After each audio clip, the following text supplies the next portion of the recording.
When did that movie come out? It's got to be like 96 or something. It was definitely in the 90s. Yeah, because I don't think I've seen Chris Tucker and Ice Cube in a movie since then. Well, I guess next Friday. And the Friday. Well, he wasn't in Friday After Next. I was about to say the Friday After Next. Yeah, that was kind of a.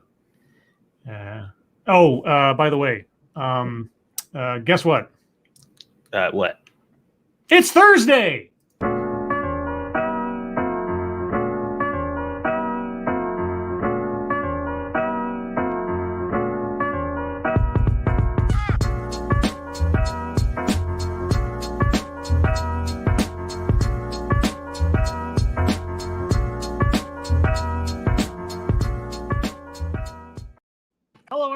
And welcome to the Lords of the Night. With me, as always, is the Lord of Pennies, Satsu 2 cents. What's up? Hey, I just realized that you're using my gaming channel logo. It's the one I had at the time. I'm like, wait a minute. Well, I just noticed that. Well, you got rid of your, like, I didn't use your regular thing. I guess I've already built this thing, dude. It's been doing that the whole time. You just now say that. For whatever reason, it just clicked. I'm like, wait a second. Okay. Well, if you want a different logo, you need to specify and send me, and I will attempt to recreate this masterpiece of an opening that's been going on for weeks now that you just haven't been paying attention to. All right. That'll be up to you. That's behind the scenes. But I'm your host, Scribe, the Lord of Punishment. Hello, everyone. Hello, chat. Hope you're all having a good week so far as the sirens are coming for me. Whee! Thank you, tall person, before the stream started. Happy National That Sucks Day, named because of a lot of bad events happened on this date. Lincoln's assassination, the Titanic sinking, it also being tax day. Oh, yeah. Well, I'm glad that I got my taxes done. Thank you, tall person. Even though they've extended that out to like May something or other now. So yeah. But yes, here we are. Rock us like a hurricane. I forgot what I was going to say. So Satsu, how are you doing? Pretty good. Been chilling out and enjoying the day. Nothing real to report. All right. As for myself, work was nice and quiet again, thankfully. Nothing crazy happened. And had a oddly sort of sedate TED excellence overall. We'll talk about that later. But yeah, I think... a programming note. It is possible, not confirmed, but possible, that next Tuesday, Sister Scribe will be joining us. And it'll be the first time, if it all lines up, where she and Satsu will be on the same stream together. Mm-hmm. And they can say hello and have all types of fun stuff to say. Probably make fun of me. Wouldn't be surprised. Let's see. But with that, before we get into the news, Monkey Dick, Jim Jones, movies, video games, hit that like button if you have not already. And I can see that many of you haven't. I don't know what you're waiting for, but I guess it's up to you. And please share our stuff. Share it far, wide, sideways, and otherwise. YouTube does a poor job of it. So if there's a content creator out there, whether it's us or someone else that you appreciate, be sure to let people know, because you guys are our best algorithm. And I really should copyright that phrase, shouldn't I? Mm-hmm. I think I came up with that all by myself. All by myself. But that all being said, boy, it's been an exciting news day.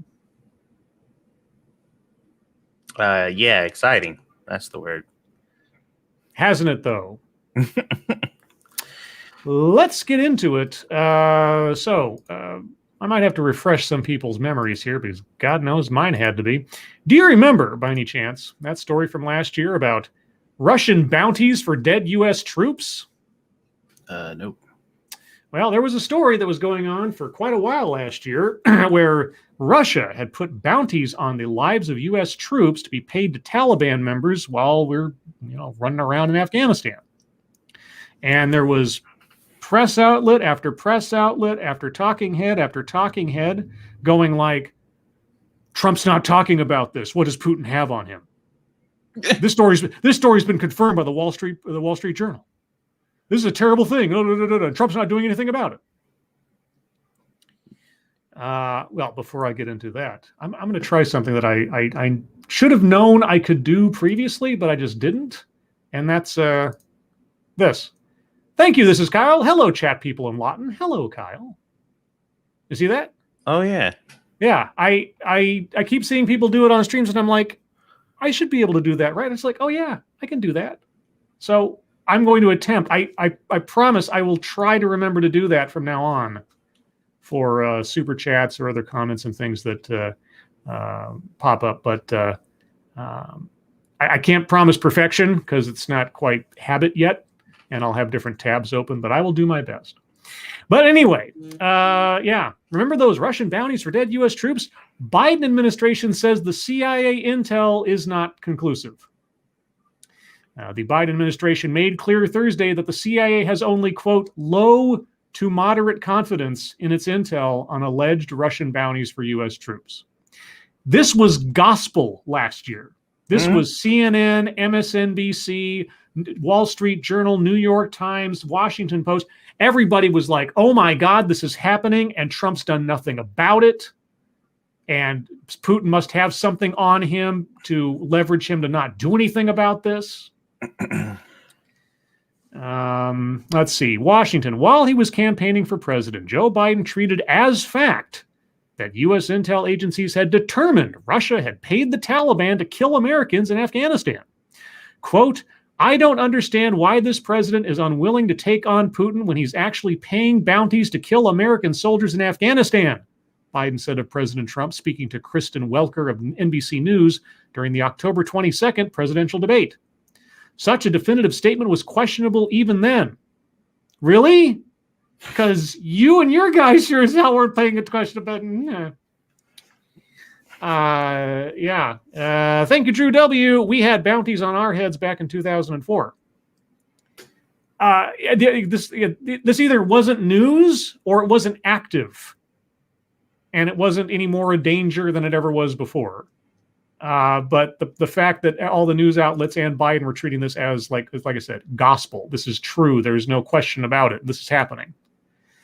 Let's see. Such definitive statement was questionable even then. On Thursday, it became more clear that the truth of the matter is unresolved. Last fall, while Biden was a candidate, Pentagon officials told NBC News they could not substantiate that such bounties were paid. They still have not found any evidence, a senior defense official said Thursday. And the Biden administration also made clear in a fact sheet released Thursday that the CIA's intelligence on the matter is far from conclusive, acknowledging that analysts label it, quote, low to moderate confidence, unquote. The White House fact sheet explaining new sanctions over Russia misbehavior made clear that Russia was not being sanctioned over the issue. It used careful language referring to, quote, reported Afghanistan bounties, unquote. Quote, the administration is responding to the reports that Russia encouraged Taliban attacks against U.S. and coalition personnel in Afghanistan based on the best assessments from the intelligence community, the fact sheet says, even though they made it clear they didn't have any proof of that. Given the sensitivity of this matter, which involves the safety and well-being of our forces, it is being handled through diplomatic, military, and intelligence channels. In intelligence parlance, moderate confidence means the information is plausible and credibly sourced, but not quite corroborated enough to merit a higher rating.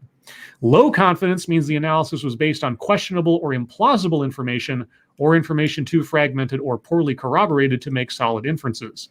It can also reflect problems with the credibility of the sources. It is perhaps the latest example of how much uncertainty pervades the gray world of espionage, in which sources aren't always reliable and intercepted communications don't always mean what they seem to. As former CIA director Michael Hayden has said, quote, if it was a fact, it wouldn't be intelligence, unquote. I forget who put it up, but there's a nice little montage of all of the press outlets going bananas on this report at the time. And it was done. The Wall Street Journal confirmed it. This is a fact. This is the way it is. Now, is that to say that such things have never happened before and will never happen, etc.? No. But they were holding Trump to account for not doing something on something that wasn't confirmed to actually be happening at the time. So, yeah. Oh boy, we live in a wonderful world. Thank you, Russell Dixon. So a Russia bad part 2? Kind of. I mean, anything that you could tie Russia either as helping Trump or Trump helping Russia at any point down the line apparently was newsworthy even without actual corroboration or proof. That was totally cool. So, yeah, just one more example of that. And just another reminder that when something comes out that sounds incredible, wait. Ask questions. If it seems ridiculous or it seems out there, it might be. Not to say that it is, but just wait for more information. You'd think that the people who do this professionally would know how to do that. But no. So anyway, I just thought that was kind of funny. And like I said, the supercut of all the press outlets going nuts over this is funny to watch in hindsight. So there you go for that. Moving on to the world of entertainment, as if, I guess that wasn't entertaining enough. Neither Oscars so white nor Oscars so male. What a difference a pandemic makes. Is it really the pandemic that did this? Sure. It wasn't all the bad press and woke philosophy, and we're going to start metering our selections on the basis of gender and race from now on because hashtag activists have made us feel like we're racists. It wasn't going to happen anyway. This past year of masks, lockdowns, and capacity restrictions has been the most catastrophic 12 months in the history of movie theaters. It has also been a banner year for diversity at the Oscars. Odd as this might seem, I suspect those two things are related. No, they're not. They're not. This was an initiative in process for the last 3 or 4 years. If you hadn't noticed, the very hashtags you put up in your title, yeah, they've been pushing and pressuring Hollywood for a couple of years now. So it's funny how they're in the title and they're just like, well, these things can't have any connection to the story that I'm about to write. Yeah, and here's the thing that people need to keep in mind, especially with movies specifically in big productions. When a movie finally comes out to theaters or, whatever else, if it's a decent budget movie, not some overnight thing, it's usually been in the cooker for at least 2 years. Okay. So if the movie is trying to address some social issue and it wasn't just shot over a weekend or whatever, like some of these, filming them in our bedroom pandemic movies that they've done recently, they're usually in response to things going on 2 or 3 years prior. So when you see changes in material or how certain demographics are portrayed or whatever else in movies these days, they're responding to stuff like all the Me Too and Harvey Weinstein fallout, all the stuff responding to that. When it started in 2017, you didn't see movies and a lot of stuff that started reflecting the aftermath of those changes until about 2019. So what you're seeing now, what's coming out this year, is responding to things that were occurring 2 or 3 years ago, i.e. this push to filter movies and award considerations and everything else to make sure that nobody thinks the Oscars are racist. Well, outside of the obvious efforts that we've been seeing to make these pushes, if they're trying to convince us that it wasn't that, like if it was some random fun, basically what they're admitting is, those people that we said are inherently racist and literally live to make sure that brown people and women never make starring roles in movies. Yeah, they just changed their minds. No. Nothing they're just like, you know what? We can let them in now. The other thing too, and it's the same fundamental problem you have with things like affirmative action. If you say outright, we are going to start valuing people or projects or whatever on the basis of things that don't inherently say anything about merit, then whatever the outcome of that is not organic. It's manufactured. It's structured. So I'll keep reading, but I mean, I don't know what kind of praise is going to be hailed on this, but it is tempered with a giant grain of salt. And as salutary as the diversity part is, it's going to take some work to make it permanent. Right. The Academy of Motion Pictures Arts and Sciences, which awards the Oscars, has signaled a willingness to do that work with inclusion standards for Best Picture nominees. They'll start phasing them in next year. This year, they got lucky. Award nominations are not random number generators. They got lucky. They got lucky? Like they rolled the dice or something? They threw a dart at a board? Oh, no. They got lucky. One thing you don't want if you're in charge of the Oscars is a hashtag, especially something like Oscars So White. Why? As telecast host Chris Rock acknowledged in 2016 when that one went viral, quote, "It's the 88th Academy Awards," he said, then to applause, quote, "which means this whole no black nominees thing has happened at least 71 other times," unquote. The situation didn't change much in the next few years. Last year's Oscars were again among the least diverse in recent memory. Only one of 20 acting nominees was non-white. But this year, 9 of the 20, almost half of the acting nominees, really 9 of 20, almost half, wow, thanks, are non-white. Well, good. Listen to yourself, would you, for a second? Nobody wants a hashtag. Nobody wants a hashtag. Oh, my God. Another telecast, another hashtag. 2018 was the year of Oscars So Male, which Frances McDormand riffed on in her Best Actress acceptance speech by asking to have, quote, "all the female nominees in every category stand with me in this room tonight," unquote. Yeah, all you losers, get up real quick.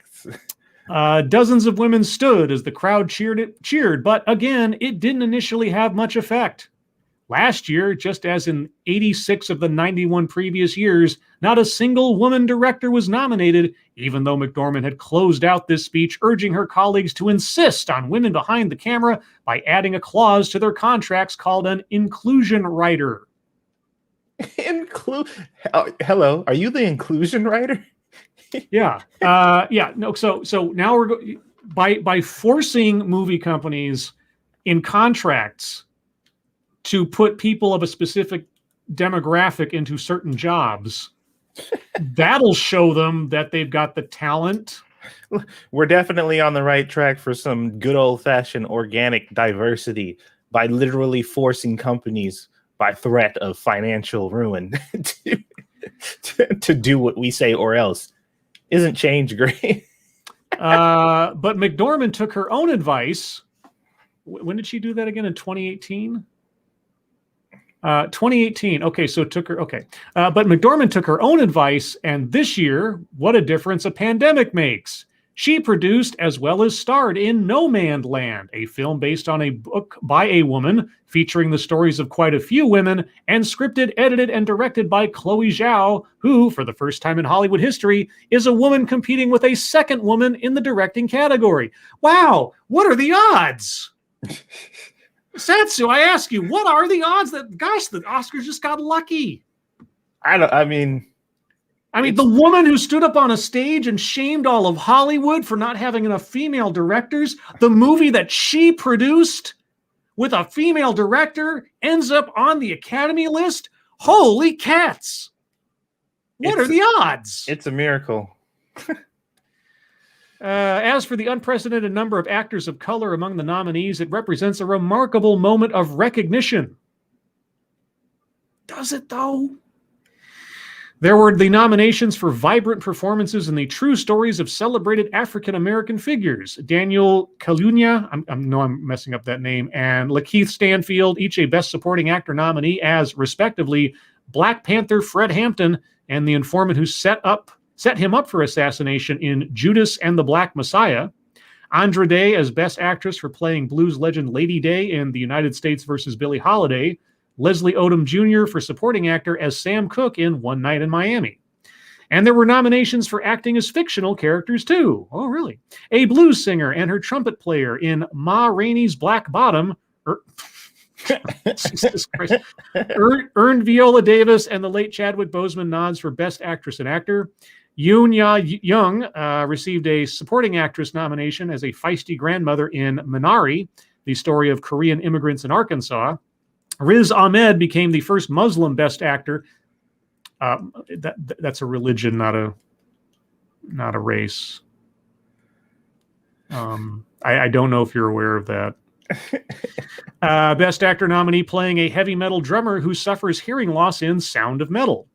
All are eye-opening performances. Yes. Hey, tell you what. Why didn't you open with that?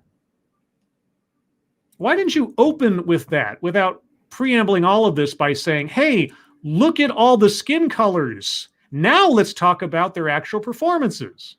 Well, how they did is irrelevant. We just need dark people and stuff more. It doesn't matter what they do or how they do, for that matter. All are eye-opening performances that, taken together, are a clear sign that this is a year of inclusion for the Academy. Mm-hmm. Or if not inclusion, then force majeure. Literal threats of consequences if you don't do. It's just, and it goes against everything that they believe in.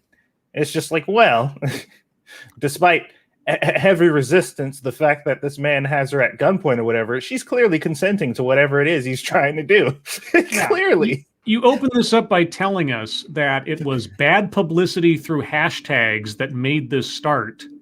And now you're talking about it as inclusion, as though, like I said, as though it were organic, which it's not. But not necessarily because Tinseltown has awakened to the virtues of diversity. The virtues of these are the films that studios decided to open in the middle of a pandemic, a decision that they were well aware would have financial consequences. Okay, so they opened up a bunch of films that they knew wouldn't make any money if they were actually in theaters, but that hit all the check boxes for the pressure regime on them? Is that where are we going? Films usually get an Oscar bounce from being nominated, a bump in ticket sales that in a normal year can amount to many millions of dollars and also give a film far more reach. Last year's Best Picture winner, Parasite, is a case in point. Oh, yeah, last year's Best Picture with Parasite. Wasn't that an entirely Korean movie? I believe so, yeah. Oh, okay. The film was playing in 300 theaters before it was nominated. Following the award, its run in the U.S. expanded to 5 times as many theaters. Yes, that's common. But this year, with cinemas mostly closed and audiences skittish about crowds, that box office bounce doesn't exist. If you take all 8 of the Best Picture nominees and combine their earnings, the total comes to barely $35 million worldwide. This would be an unimpressive number for just one nominee in a normal year. Yeah, but guess what? All of Hollywood has suffered, not just these films. All. So what's that got to do with anything? So to compete for an Oscar in 2020, a filmmaker had to make an almost Faustian bargain. Come out mid-pandemic for awards consideration and lose your shirt, or sell your soul for bigger box office after the pandemic and lose your shot. Well, here's the thing. If your film's really good, but you're also concerned about making money, it doesn't really matter when you release it. I'm not quite sure, because, I hate to say it, the Oscars happen every year. So what? Many of the films regarded as Oscar shoo-ins decided to wait. A new version of the musical West Side Story, for instance, with a script by Pulitzer winner Tony Kushner, directed by Oscar winner Steven Spielberg. Oh, really? West Side Story is going to be Oscar shoo-ins? Really? A remake of West Side Story? Of course. I mean, I don't know how the Academy thinks, but really, okay. Also, the star-studded costume epic, The Last Duel from Gladiator director Ridley Scott. I thought it was The Last Duel from Gladiator. I was like, what? There's a Gladiator sequel. Maximus is dead. And The French Dispatch, the latest weirdness from Wes Anderson, director of Grand Budapest Hotel. These films were all shot, edited, and ready to go in plenty of time for Oscar consideration, but their studios opted to wait. And from a financial perspective, it's easy to see why. Yada, yada, yada. Okay. So basically, it's because all the big boys decided to sit this one out that these movies came out that otherwise wouldn't get any consideration. Okay, and that by itself is not necessarily a bad thing. Because, let's be honest, the big ticket, huge Hollywood movies have a tendency to eclipse and overshadow smaller films that are really good. We've seen that over and over and over again. So I don't necessarily think that that's a bad thing. It gives people who, otherwise wouldn't get consideration maybe a shot. So that's good. I'm fine with that. Bank error in your favor kind of thing. But everything that you're praising these movies for have nothing to do, first and foremost, with the quality of the films. You start out by saying, look at all the women, look at all the non-white people. Thank God that they're not all white. Yeah. I feel like she may have took the wind out of the sails of her own argument at some point here. At the very beginning. At the very beginning. If she'd started out, if the story had been, the pandemic caused studios to be skittish about releasing their big ticket items, and thus smaller films have a shot, whereas they wouldn't in the past. Yeah. Giving smaller filmmakers or smaller production companies or whatever a chance at attention they wouldn't have otherwise received. That's a good story. That's a fine story. In fact, that's like sort of one of those things that could change how Hollywood does movies. Or here's the thing. If you have a film that cost only like $10 million to make and it wins an Oscar, that might convince some studios to stop pumping out these gigantic, huge, quote unquote, blockbusters that cost $300 million and instead invest in multiple smaller films for that same amount of money that might have a chance of giving somebody else a shot or having a new story be told or whatever. Be more risk taking as studios, which is they're usually not. That'd be a good story. That'd be an interesting way to put it. But no, this isn't about that. That's not about this. It's about Hollywood has done better, but there's still more work to be done. Anyway, I'm going to move on from this because I think I've played that one out.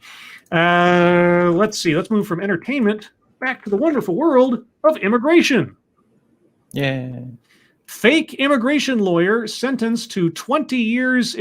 Why? Stupid ads. Go away. What? No. Why? Go away. Why you? Good God. Why can't I get rid of this crap? Fake immigration lawyer sentenced to 20 years for filing fraudulent asylum documents for hundreds of migrants who were robbed of over $400,000.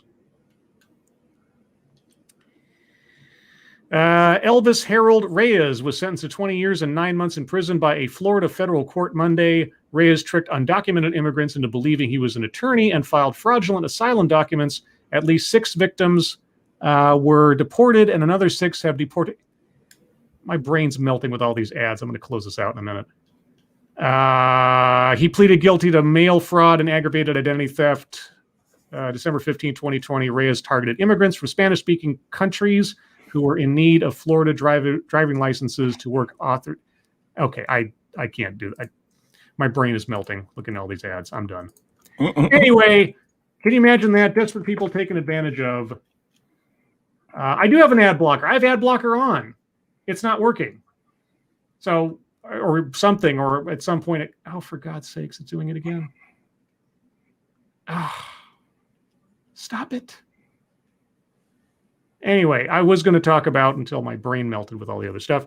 Hey, here's another situation where, like coyotes, you got somebody who's pretending to be an immigration lawyer and taking money from desperate people, and he wouldn't have any clients, or at least not as many, if, we weren't having a situation that was drawing so many desperate people here. Yep. But I'm sure it's Trump's fault somehow. Yeah, probably. Let's see. The other news today was the blurb I saw, which was obviously just a snippet, said that Ukraine wants to be in NATO, and if they don't get into NATO, they're going to start creating / stockpiling nuclear weapons. And I was like, that doesn't sound like a wise negotiation tactic. But there is a method to that madness, apparently. As NATO meets, Ukraine says Russia could store nuclear weapons in Crimea. Let's see. Oh, we have a birthday. It is Taco Cultist's birthday. Taco Cultists? Taco Cultists. Is there a cult of tacos? Could be. Okay. Well, Taco Cultist, apparently it's your birthday. So, when that happens. Around here, all by myself, I do this. And a 1 and a 2. Happy birthday to you. How do I join this taco cult? Happy birthday to you. This is a serious inquiry. Happy birthday, Taco Cultist. Happy birthday, by the way. Happy birthday to you. Got some taco in your windpipe there. So. Happy birthday, Taco Cultist. I can apparently only keep up that pitch for so long before my voice leaves me. Ukraine's defense minister accused Russia on Wednesday of preparing to potentially store nuclear weapons in Crimea and warned that Moscow could attack Ukraine to ensure water supplies for the annexed peninsula. Andriy Taran, speaking just before an emergency NATO meeting with allied defense and foreign ministers, excuse me, also said he could not rule out a possibility that Russian forces in Crimea could, quote, undertake substantive, irate bear, military provocations this year. Russia annexed Crimea from Ukraine in March of 2014 in a move that triggered Western sanctions against Moscow. Quote, Crimea's infrastructure is being prepared for potentially storing nuclear weapons, Taran told the European Parliament's Subcommittee on Defense. Quote, the very presence of nuclear munitions in the peninsula may spark a whole array of complex political, legal, and moral problems. Taran provided no evidence for his assertion, but said Russia was massing 110,000 troops on Ukraine's bordering 56 battalion-sized tactical groups, citing the latest Ukrainian intelligence. Russia says it is NATO, not Moscow, that is carrying out threatening military action in Europe. Defense Minister Sergei Shoigu said on Tuesday its force maneuvers were part of legitimate drills to test combat readiness. Any Russian decision to move nuclear weapons to Crimea would mark a significant worsening in East-West tensions. You don't say. It would also strain a newly extended arms control treaty between the United States and Russia, which imposes restrictions on land and submarine-based missiles used to carry nuclear warheads. Fighting has increased in recent weeks in eastern Ukraine, where government forces have battled Russian-backed separatists in a 7-year conflict that Kiev says has killed 14,000 people.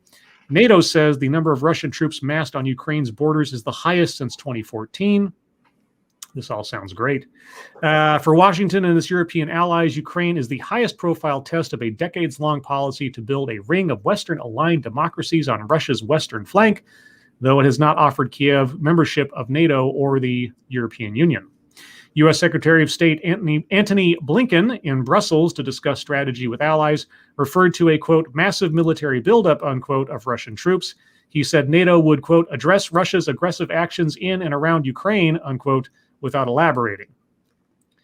Well, back when Obama was president, we sure as heck didn't do a hell of a lot to Russia, and they didn't seem to stop anything. So what are you planning on doing now? Full-blown conflict would impoverish Ukraine and lead to more Western sanctions on Russia, diplomats and analysts said. Sanctions on Russia, yeah, that stopped them so far. Right. Why would it? Yeah, okay. Concerns about an escalation were partly assuaged after a phone call on Tuesday between U.S. President Joe Biden and his Russian counterpart Vladimir Putin. Well, he's talking to terrorists now? Wow. What? He's talking politely to our sworn enemy? What? German Defense Minister Annegret Kramp-Karrenbauer told German public TV channel ARD that Russia was wrong not to have forewarned NATO about its war games, saying that Putin was, quote, waiting for a move by Kiev towards NATO to have an excuse to continue his actions. Tehran described Russia's movements as, quote, potentially offensive military exercises that could be used to, quote, conduct unpredictable escalating actions from Crimea. He said Russia has up to 42,000 military personnel stationed in Crimea, as well as naval and air capabilities. Basically, everything's sitting on a razor's edge at this point as to whether or not there's going to be a full-blown takeover and war over there, and we have nuclear weapons possibly involved. So great. That's great. Don't you love it? Oh, yeah. Don't you love it? Absolutely. All right. I'll skip this last story because it's just superfluous. We'll move on to the wonderful world of MSS News. Everyone, if you have news stories you'd like us to read on the air, please send them to us via Twitter using the hashtag MSS News. Can't promise to get to them all, but that's because I am long-winded. And if it'll come up, the latest tab, Twitter, stop thinking about it and give me the stories. Something went wrong. Try again. Okay. Oh, yeah, that was happening to me earlier. Something went wrong. Try again. Okay. Yeah, I put out a tweet, like, for some reason, I can't access Twitter. I had to log out and log back in, like, completely log out and log back in. I will reboot my Twitter. 1 second. Yeah. Let's try that again. Okay. Clickety click. Something went wrong. Try again. Okay. Well, I will try again in a moment. So let's talk about something that I had planned to talk about at Fucketry time, just as an interlude. Satsu, there's a very important matter that we need to discuss. Yes, we need to figure out what's going on with this taco cult. No, that's actually not. That's not the important thing. The important thing is to talk about your hippo. Now, for those of you that weren't on the show last night or listening, someone, I forget who it was, in the chat asked what Satsu's equivalent of Dogcat Fox was. And Satsu alighted upon, since Dogcat Fox comes from a super chat sticker, Satsu alighted upon the Combat Hippo as his Dogcat Fox. But it can't be called Dogcat Fox because it's a hippo. So, now that we know what Satsu's pet is, or companion, depending on how you look at it, we need a name. And Satsu had some ideas last night after the show, but I'm not sure if he's thought about it since. Probably not, because I'm sure this important matter he wanted to keep and wait for the show to discuss. Man, look here. Until you just brought it up, I had completely forgotten we even talked about that. Well, I've been dying to talk about this all day. It wouldn't leave my mind all day. I was like, tonight, we're going to figure this out. We're going to add to the lore of Satsu. So let's talk about your hippo. Go ahead. Somebody say hippopotamus? No, that's...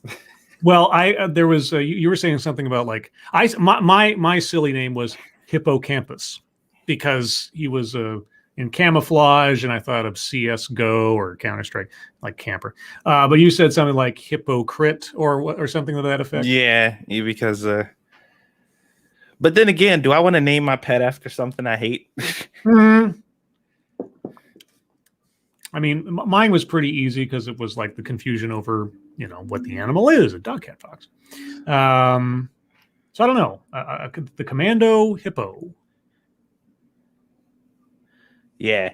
Although, like, what other forms does he come in? Because I know. Well, here you go. Just as an example, right now, a super chat from Shoehorn Aplenty. Let me do this because I can do this now. Who says, well, it doesn't say anything. It just gives, I can't display it, unfortunately. Oh, this doesn't, that, okay. So StreamYard does not show the sticker. Well, for those of you on the live chat, you can see a sort of like, cut it hippo. All right, let me go to, I got to go to your channel now so I can see it. Yeah. Well, no, yeah, you have to go to the chat log because yeah, I can't display it, unfortunately. StreamYard doesn't do that. But it is a hippo that's basically doing these nope, cut their mic kind of motion. There you go. And then also thank you, Officer Buck, for the Game Over Ghost Hippo. Oh, I guess he failed his mission. yeah, I guess that's after he makes his commando move. Thank you, Officer Buck. So we have No-Go Hippo, we have Ghost Hippo, we have Commando Hippo. Why is that hippo cross-eyed? Is he? Hold on. I think he's just stern looking, and his pupils have nowhere to go. Yeah, that's my guess. That's my guess.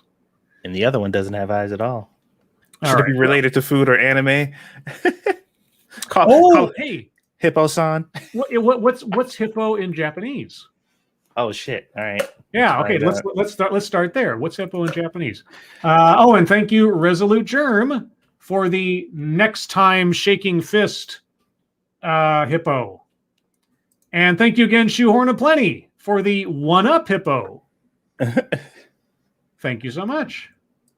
So hippo goes all over the place. Hippo is a Swiss Army knife of attitudes and portrayals and everything else. Let's see. Is Twitter working now? Twitter is working now. Okay, so now we'll go to some Twitter stories, some MSS news. Let me get this one here and get the screen back up. Sorry, guys, for the technical difficulties, live TV and all that implies. We can carry over this hippo conversation into YouTube time later. Hippo in Japanese translates directly to Kaba. Kaba. Kaba-san. Kaba-san. Ooh, okay.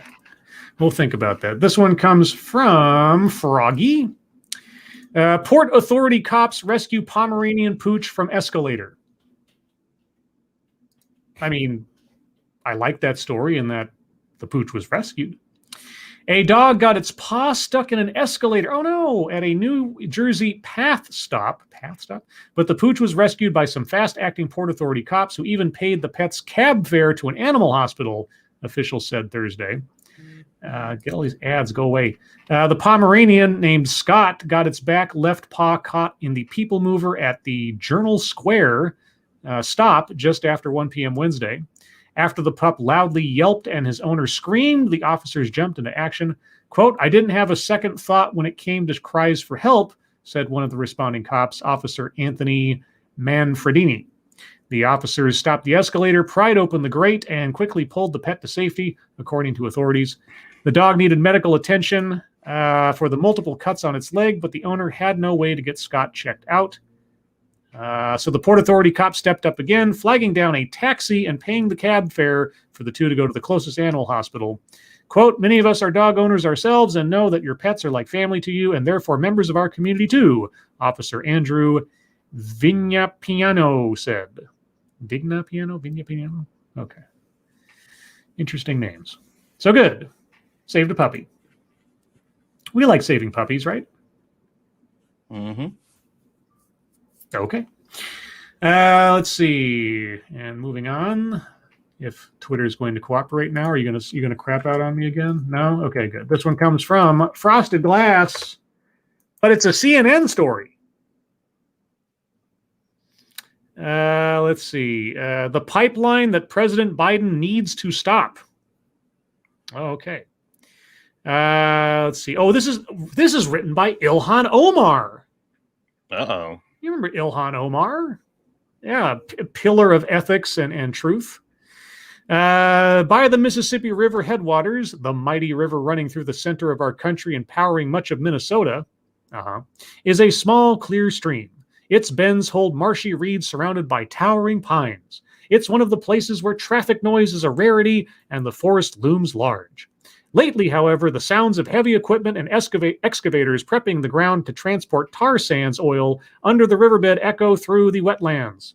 Segments of the Enbridge Line 3 replacement pipeline wait in nearby workyards, ready to redirect the dirtiest fossil fuel more than 300 miles through, quote, the land of 10,000 lakes. Sorry, 1,000 lakes. Thank you, Drew W. If it was a Doberman, they would have shot it. Oh, in the escalator? Would they have? I hope not, because it's a puppy. Hurt puppy's no good. Thank you, Drew W. I think. We're just 2 months into President Joe Biden's administration. On his first day in office, he revoked the permit to halt construction of the Keystone XL pipeline, another long-fought tar sands oil project proposed out of Alberta, Canada. Climate science and racial justice are clear priorities for this administration. Science isn't a bad word, and COVID-19 is a crisis, not a hoax. Trump never said it was a hoax, and Trump said there would be a vaccine by the end of the year when everybody else said it was bullshit. It still amazes me that even though all of the high-level, high-profile fact checkers have come out and explicitly, like not partially, barely, maybe. They explicitly came out and said he literally did not say that. And everybody's just like, yeah, shut up. We didn't ask you about this one. Thank you, Bossa Nova Lobreck, for the donation. No comment. Thank you so much. Appreciate it. I'm already in the mind to stop reading this because she's talking nonsense. Yet here in the North Woods of Minnesota, any progress feels far away. It's hard to celebrate when your sacred places are threatened to be torn apart in front of your eyes. Okay, well, how many jobs will be lost if this one's thrown away too? For your state? How many Minnesota jobs will go by the wayside if this project goes down the tubes? No pun intended. Don't worry. They got jobs lined up for them as, learning to code. Thank you, Picala Driving 8 Man. That's not how any of that works, Ilhan. Not at all. Yeah. Okay, let's see. It isn't just a pipeline. To hear Enbridge, the fossil fuel corporation behind the Line 3 project, tell the tale, it's a replacement pipeline to bring crude oil through the territory, most for eventual foreign export. The old Line 3 is leaking, they say, and must be replaced for safety reasons. Their story omits the fact that the replacement pipeline would nearly double its current capacity, all but guaranteeing that our state would not meet its emissions reduction targets. Wait. What? Okay, admittedly, I do not know how oil pipelines work, but how does a oil pipeline create emissions? Because I think of emissions, I'm thinking of like burning oil or that kind of stuff, like burning fuel. The oil is meant to be liquid. That's why it's a pipeline, right? Or am I missing something? Yeah, I don't know. Certainly the construction that it'll take to create the thing will create emissions, but that's just, I don't know. It also ignores that the new route goes through hundreds of acres of wetlands and over 200 bodies of water untouched by pipeline, and that Enbridge wants a new pipeline corridor through Minnesota's wetlands to avoid congestion. Who approved all of this in the first place? Was it Trump? Well, because you say it's replacing a pipeline, so there's already a pipeline there. Who originally approved this? I'm not sure about the approval. I was under the impression initially that Trump was the one responsible, but that's because that's kind of the way it was being presented. But I don't know for sure. Let's see. It omits the fact that we've been conditioned to believe that a company's need to build a new pipeline should be automatically approved and accepted by the public.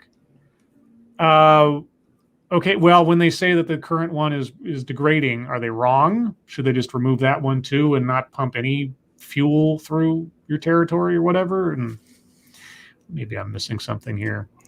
The Minnesota Department of Commerce is now challenging the state's Public Utilities Commission in court for approving the pipeline. Oh, so the Public Utilities Commission of Minnesota approved it. Arguing that Enbridge failed to submit a long-range forecast showing a demand for the oil Line 3 carries. It overlooks that the new Line 3 would emit 193 million tons of carbon dioxide each year, more than the rest of the state, and moreover, that it is another nail in the coffin for sustainable human life on this planet and another slap in the face to indigenous sovereignty. It's pretty heavy. That's some heavy stuff right there. This goes on for quite a while, and we have other stories, and I'm... Okay. If the company lied in the process of getting their permissions, yes, that has to be responded to. However, given the source of this information and the framing of it, just call me skeptical of the truth or veracity of these claims. A little bit. Let's see. Let me find the next one here. No, that's Frosted Glass just dumped a whole bunch on us here. Is this okay? This is NPR. Oh my God. All right. This one comes from Massive Dynamics, if it'll come up here. Muslim civil rights leader accused of harassment and misconduct. Are you saying that someone's a hypocrite? For months, stories swirled around a prominent Muslim civil rights leader alleging secret marriages, bullying, sexual harassment. You mean and sexual harassment? You might want to put an and in there. Then late last year, some of the allegations against 34-year-old Hassan Shibli burst into public view. In a video posted on GoFundMe, Shibli's estranged wife, mother of their 3 children, looked directly into the camera and begged for help. She said her abusive husband had cut her off financially. Quote, "For years, I've been in an abusive relationship and the situation at home has become unbearable," Imain Sadrati said. Quote, "I finally decided to build the courage to start over for my children and I," unquote. The accusations were shocking, not only in their content, but in the public airing of a nationally recognized Muslim leader's personal drama. For a decade, Shibli led the prominent Florida chapter of the Council on American Islamic Relations, or CARE. It's a nonprofit rights watchdog known for defending Muslim civil liberties in the post-September 11th era. That's one way to categorize their activities. Also being a bunch of, sort of hate mongers and victim point scorers and such is another way that they could be accused of. Within 15 days of his estranged wife's video going live, Shibli resigned from his high-profile job at CARE's Florida chapter. In an interview with NPR, Shibli denied the abuse allegations, including that he twisted Sadrati's arm, slapped her, and shoved her against a wall during one incident last summer that Sadrati detailed in court documents. Shibli also denied all other allegations of misconduct. But believe all women? Or is that not what this guy advocates for? His resignation, though, didn't put the matter to rest. You don't say. Shibley's departure emboldened a slew of women to come forward with their own accusations of emotional abuse and sexual misconduct by him and of workplace discrimination at CARE's national office and several prominent chapters. NPR interviewed a half dozen Shibli accusers and reviewed internal CARE documents, social media posts, and email exchanges. Together, the accounts portray Shibli as a man who used his position to seduce women and bully critics with impunity.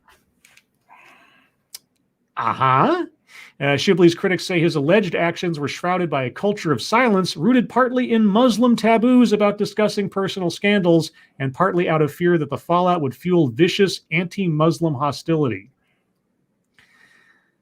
Don't tell anybody that I grabbed your ass or else all the other Muslims are going to suffer. That's right. They'll think we're all ass grabbers. That's right. Yeah.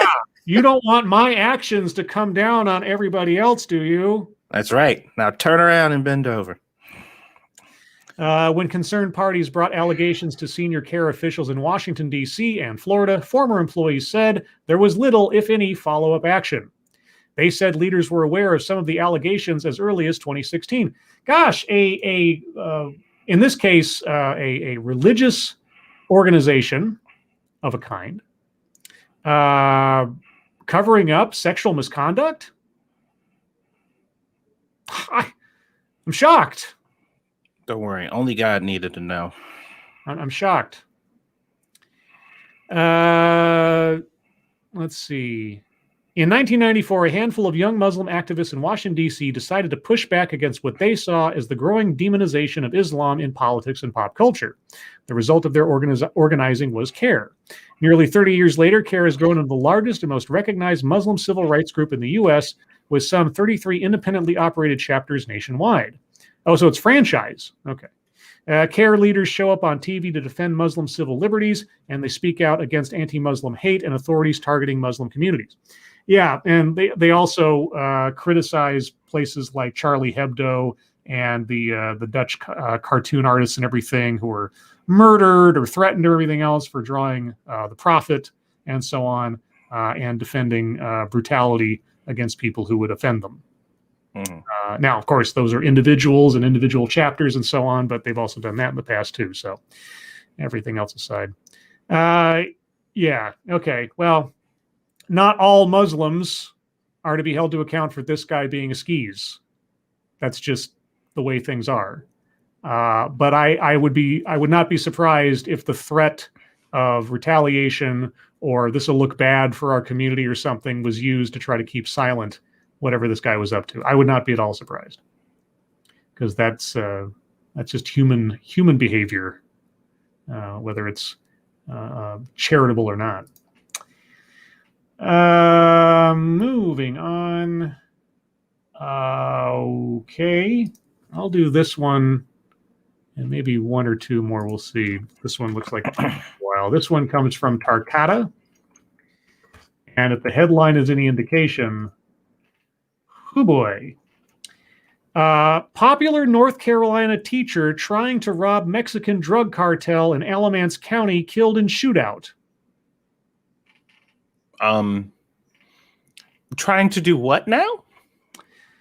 A popular Charlotte area teacher was killed in an Alamance County shootout with a Mexican drug cartel last week, the Alamance County Sheriff's Office said during a news conference Wednesday. Barney Harris, a basketball coach at Union Academy in Monroe, was well loved and respected. Am I saying Alamance right? Is it Alamance or Alamancy? I don't know. But Alamance County Sheriff Terry Johnson said on the side, Harris was involved in the dangerous and deadly drug world. So he was pulling a Breaking Bad? That's what it sounds like. Quote, I can tell you right now, when we are dealing with the Mexican drug cartel, someone is going to die as a result of this, Johnson said. Okay. Police said Harris and his brother-in-law, Stephen Alexander Stewart of Wadesboro, went to a mobile home park on Wyatt Road in Green Level, names of these towns, man, in the early morning hours of April 8th to steal money and drugs from a Mexican cartel's stash house. Okay, you want to talk about like the most ill-advised decisions you can make in life? That's up there. That's up there. I'm just tripping off the fact that a motherfucker named Barney, who was apparently a well-beloved teacher, died in a shootout with the cartel. Like, I just... Authorities said the duo broke into a trailer and a member of the cartel, 18-year-old Alonzo Beltran Lara, showed up while they were inside. Johnson said the men questioned Lara about the stash, and when he didn't give them the answers they wanted, they shot him in the head. So the teacher and his brother, or brother-in-law, killed an 18-year-old cartel member in order to find drugs and money in a stash house. Okay? Quote, and they were trying to find the money and drugs, and apparently he didn't give them the information to do that, and he was technically close range. 2 bullets to the back of the head, he was executed. Damn. After the shooting, other cartel members showed up and gunfire erupted, killing Harris, who was found dead in a bedroom. No one else was injured, but 3 other trailers were struck by bullets, Johnson said. The residents of those homes, quote, were totally scared to death, he said. I can imagine. Quote, Mr. Harris, he had a bulletproof vest on, but it did not work with the kind of ammunition that was used, Johnson said. So they were using cop killer bullets. Yeah. Cartel, they don't fuck around. Yeah, he had gloves on, and I'm reading as it's written, guys. And they went there to do what was done, except they did not think it was going to backfire on them. Well, few people go into situations like that thinking it's going to backfire, except he had a bulletproof vest on and apparently didn't know who he was dealing with. Johnson said there was an active warrant out for trafficking cocaine for Juan Daniel Salinas Lara, who lived at the trailer. I'm assuming then a family member of the kid that was killed. The sheriff did not say whether the Laras were related, but that Daniel Lara may be in Mexico now. What happened to the brother-in-law? Thank you, Circa Zero. Let me do that. I'm late, but hello, everyone. Been a bit since I was able to catch a show live. Well, welcome back. Glad you can make it. Sit down, take a load off, relax. And thank you, Dark Resurrect. This has to be a 1,000 Ways to Die episode. Yeah, that's... like I said, Breaking Bad mixed with Narcos a little bit. Wowie, wow, wow. That's all I got to say to that one. What happened to the brother-in-law? There he is. Okay, so I guess he was arrested. Detectives said they believe Harris and Stewart tracked members of the cartel using an electronic device before the shootout, Johnson said. Before the shootout. Johnson said Harris had been in Alamance County before based on footage found on his cell phone. Stewart, who is married to Harris's sister, was arrested and has since been charged with armed robbery and first-degree murder. WSOC reported that Harris was hired by Union Academy Charter School in July 2017 as a high school Spanish teacher, appropriate, and served as the head coach for the varsity men's basketball team and varsity men's track team. Quote, "It's just hard to understand," Johnson said. Quote, "The fact that someone like Mr. Harris, who apparently had a pretty good life as a teacher and a coach, wound up in this type of crime," unquote. Yay. I don't know if he wound up there. I feel like based on his actions, he's fairly comfortable there. Like I feel like it was rather intentional.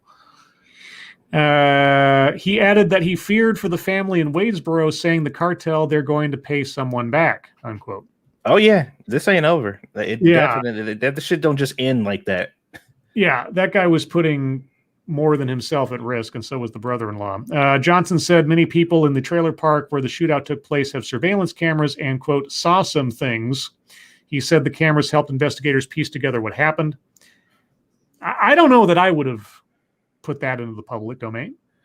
It's just... So here's the movie plot. Yeah. We got a man named Barney who was a beloved teacher who got into some trouble with his brother, ended up murdering some kid to try to get some information on some stuff or whatever, and then ends up dying.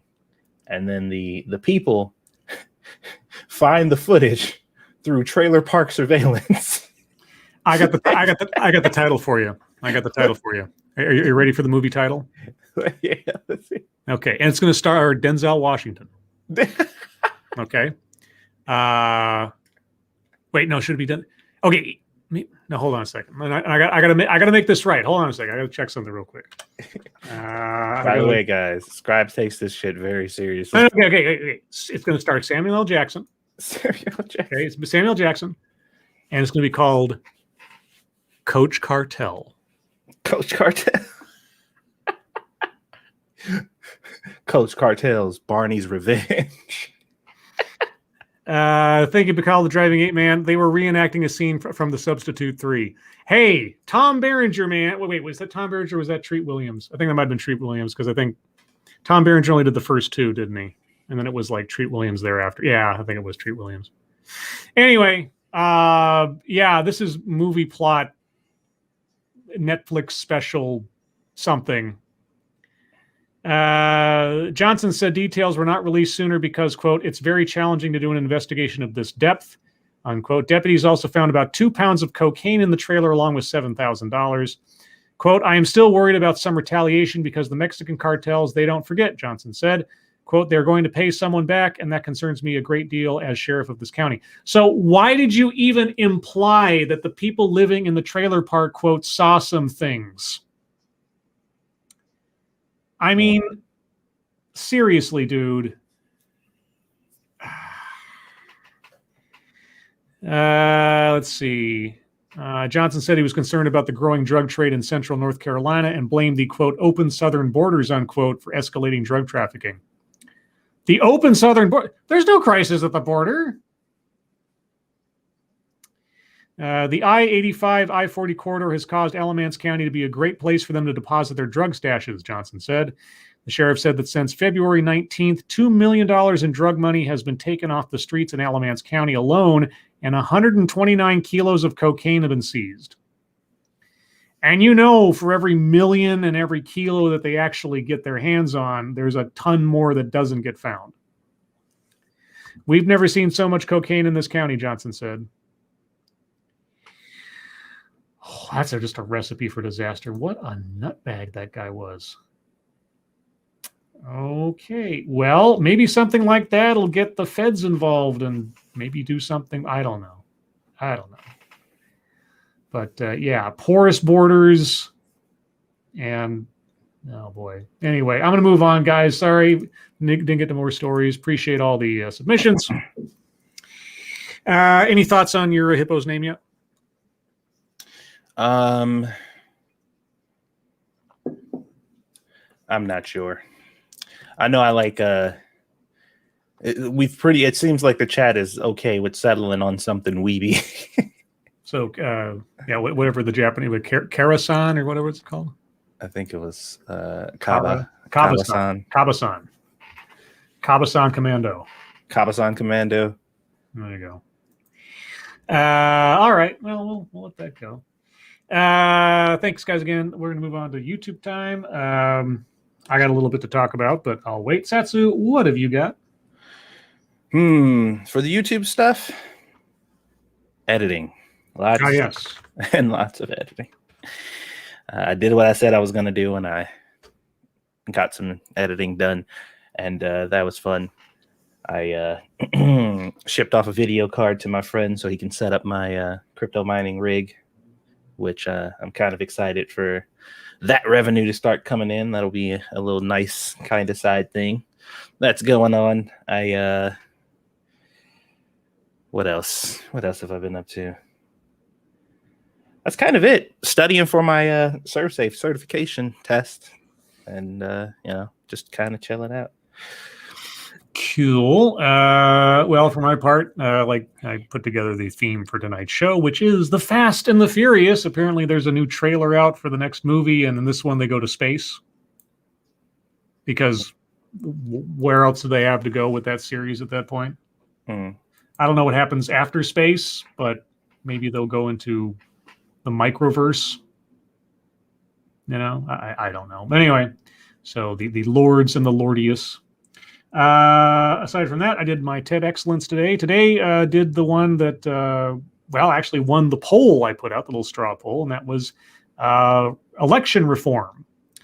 And as I went into it, I wasn't sure, what the pitch was going to be. My first thought that it was going to be an argument for eliminating the Electoral College, because that is usually when somebody talks about election reform, that's usually what they bring up because of, Trump won because of this and it was uneven and all that.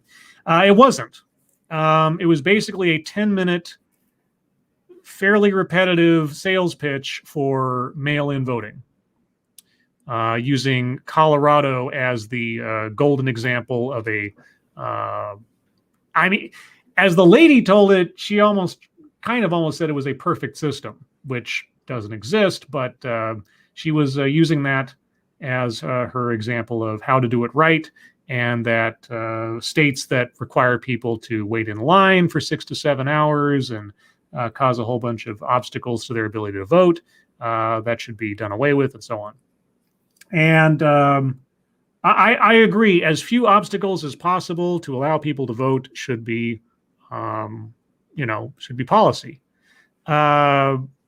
But, changing a state over to mail-in mail-in voting as your default is not an easy thing to do. It's not a quick fix or anything. You don't just, snap your fingers and have it happen.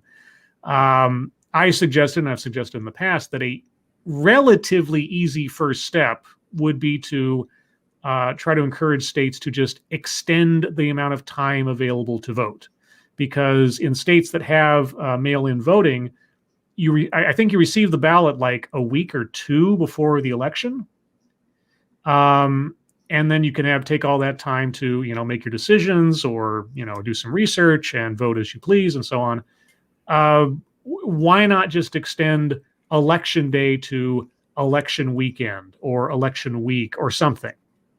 I don't see why that couldn't be implemented regardless of whether a state has mail voting or not.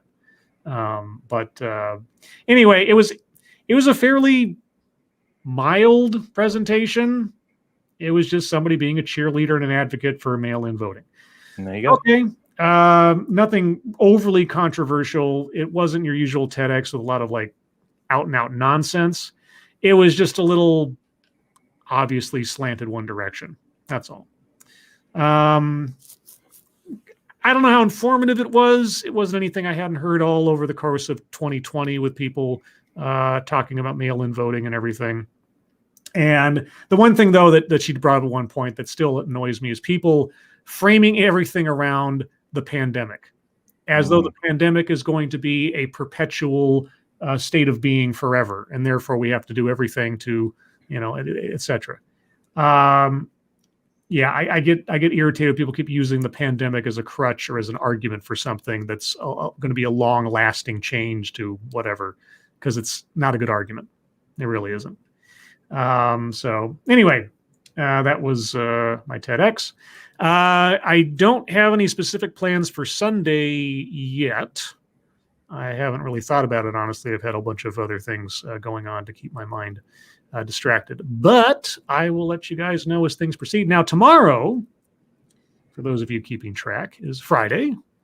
It's also the release of the next episode of The Falcon and the Winter Soldier. Oh, I bet you're excited. I am all aquiver with anticipation. Are you wiggling with rage? I'm just wiggling with I don't know, trepidation. Sure. Anyway, I'll be watching that tomorrow morning, and if I am so inclined, and God knows I might be, there may be a stream tomorrow morning of my thoughts, feelings, complaints about the show. My fingers are crossed that it won't be terrible. Because here's the thing, and I've had some comments. I've had a lot of comments on my reviews the last couple of days, both Winter Soldier. And I got a comment on my Punisher Season 2 review today. Somebody was like, I just watched this and I needed to find out if anybody else hated it as much as I did. And I'm like, yeah. But you see, and I've talked about this before. Even if it's bad Marvel, it's still Marvel, and I'm still glad to see stuff that I grew up with and I'm still enthusiastic about in spirit on the screen, kind of thing. The problem is that they really need to come out with something that's just plainly good soon, because WandaVision, it missed the mark by the end. A lot of buildup. The payoff wasn't the buildup. And the fan theories were a million times better than what they ended up giving us. I am concerned that the really good fan theory, and this is a theory that has been out there for a while, and this isn't a spoiler alert for anybody because I don't know if this is true, and given the Marvel's track record so far, they're probably doing something stupid. The secret villain in this series is a character known as the Power Broker, and in the comic books, he's a guy who has the facilities and the know-how to essentially give people superpowers for a price. The Power Broker. And that's how they explain some characters getting superpowers, is that they basically signed over their soul, literally or figuratively, in order to get these things. And the true identity of the Power Broker has not yet been revealed. Presumably, it will be at some point. Now, the prevailing, and I think most comic book accurate, reasonable theory that still ties into the Captain America / Winter Soldier mythos would be that the Power Broker is actually Arnhem Zola, the scientist from the first movie who then transferred his entire consciousness onto a computer, and in the comic books basically exists as an AI inside a robot body. Very sci-fi, very comic book, but also that's the thing. That would make the most sense. I have a fear that they're going to switch it around and let us know, big surprise at the end of it, the Power Broker is actually Sharon Carter, Agent 13, which makes no sense whatsoever and is kind of stupid. That's my fear. I figure that revelation will happen either this episode or probably in the last one, maybe as the stinger or something. But anyway, so yeah, tomorrow morning I'll watch the latest episode of Falcon and Winter Soldier, and like I say, I will give some notice, probably not a whole lot, because I'll still have work to be doing that I should be doing probably. But yeah, so watch out on Twitter for that if you are at all interested in my rantings and ravings about that series. Beyond that, like I said, programming note, next Tuesday, hopefully, fingers crossed, Sister Scribe will be joining us, and we'll see how many times she can risk doxing me like last time. I've counted 2 last time, so we'll see. And other than that, I think that's all I've got for that. On to Fucketry. I might have some today, a little bit, if it's nothing I haven't already mentioned, because I have a tendency of doing that too. Let's see. Oh, there was a meme going around saying Bill Paxton is the only actor to be killed by an alien, a predator, and a Terminator. It's true. And it said, what a resume. What's your favorite Bill Paxton movie? And I brought up one that I'm pretty sure nobody knows anything about that isn't a million years old like me. It's a movie called One False Move. It's a great little, almost indie-ish crime flick from 1992. So check your log. Says, Scribe Light, you almost docked yourself the one time. Yes. Over the course of this show in the last 4 years, on 3 occasions, has my first name almost been uttered. Once by me, and now twice by my sister. So we'll see if we can add to the tally next Tuesday. Yeah, One False Move. If you guys have never seen One False Move or never heard of it, if you can, I don't know where you would find a copy. I'm hoping it's out there available somewhere. If you can have a chance to watch it, I recommend watching it. It's a great movie. Bill Paxton does a great performance. If you like Bill Paxton movies, otherwise, also look up,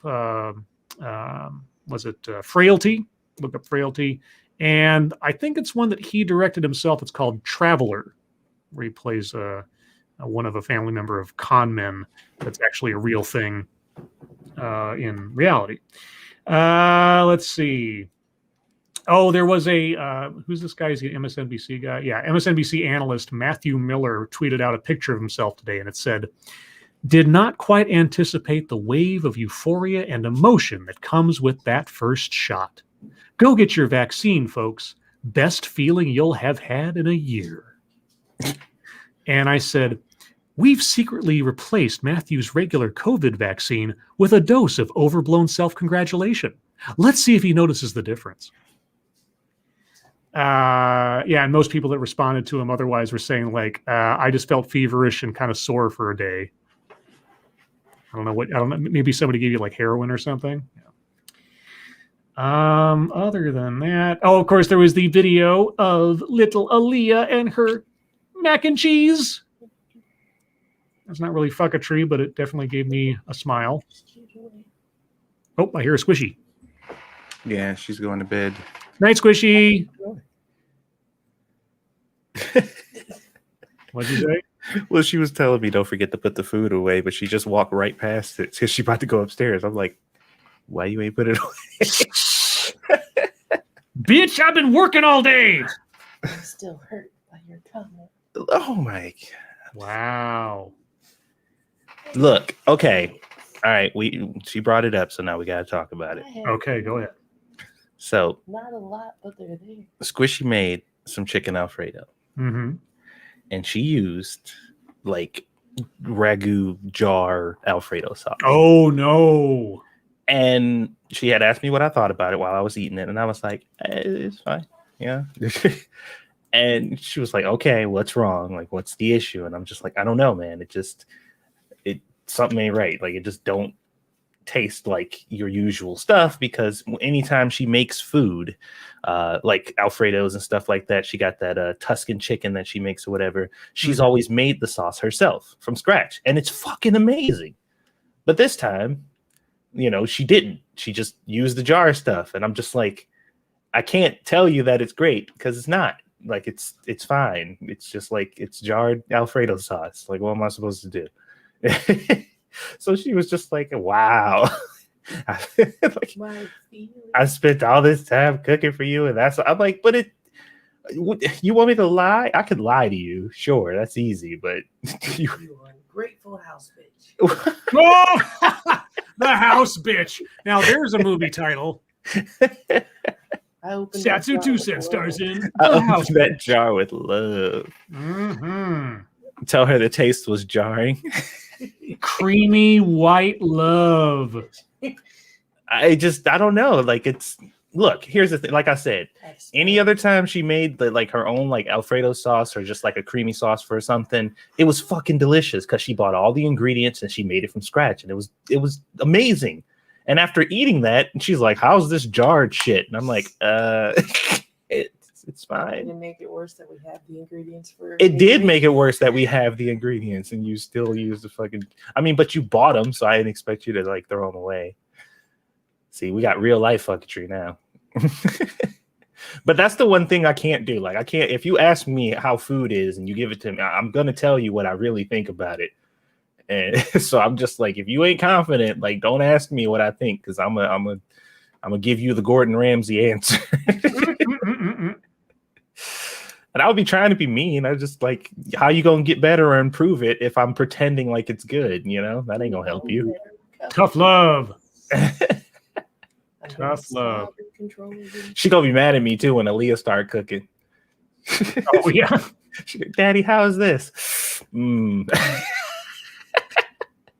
Baby girl, I have to say that is quite disgusting. Oh geez. Yeah, even Aaliyah wasn't like, she was just like, She was like picking through it and only eating the noodles. Mm-hmm. I'm just like, look, babe, I'm not lying to you, man. I ain't trying to be mean. I'm just saying. It was funny. But yeah, that's some real life fucketry for you. There you go. All right. Well, what's your real fucketry? Well, night, babe. Bye, Squishy. What comment? Go back where? So I can see your comments. I was reading. Why? Well, I was going to check out my fucketry, but Squishy wants to read comments. Oh, okay. Well, she can do that. You've been married how long and still haven't learned to lie? I mean, I don't know. That shit that it don't help. In my experience, it's a lot better. It's a lot easier too to just tell the truth. For me, at least, because my wife ain't crazy. Don't lie to me. Don't tell me the truth. Whoa. All right. I'm really going to bed now. Okay. I love you. Bye, Squishy. Okay, so there's this post I saw. Oh, shush. It says, white people have done everything to make my life miserable, yet I'm not supposed to hate white people. And somebody responded, oh my gosh, I was just at the white people's meeting last week and your name came up. They were discussing our plans to make your life miserable. We were so afraid that you'd blame yourself for your own failings instead of us. It's great to see that we're making a difference. And I'm just like, bro. Scribbles, is that true? At the white people meeting? Does that happen? Every time. Okay. I just wanted to make sure because I thought it was funny, but then I'm like, let me ask my inside man. That's right. Yeah, no, I am familiar with the matter. There was also some other fucketry. Somebody went to a restaurant Mm-hmm. and they were waiting for their food, and like the people at the restaurant apparently were taking really long to fix their order. I'm guessing they fucked up their order or something like that. Okay. So the dude was just like making a scene, just yelling and acting a damn fool or whatever. So when he started cussing at the people behind the counter, the lady was like, look, they're trying to fix your order, but if you're going to be acting like that, I'm going to have to ask you to leave. Mm-hmm. And he was like, I'm not going nowhere until y'all fix my shit. Shut the fuck up, bitch. Nobody was talking to you. Fix my food. Oh, So she was just like, yeah, you got to go. So she turned around and walked away. And he was like, oh, apparently I'm going to have to put hands on this bitch. So he chased her to the back. Like he literally chased her to the back. And then like, I guess she escaped. Like she went somewhere where he couldn't get to or whatever. So he turned back around, walked behind the counter, grabbed some food off of the warming rack and just walked out and said, fuck y'all. Since y'all can't manage to do it, I'm going to get it myself. And then just left. And I was like, oh my God. Just like, bro, why do people treat fast food so fucking serious? I don't get it. I really don't get it. I don't understand why people treat fast food like it's amazing how angry people get about a $2 burger.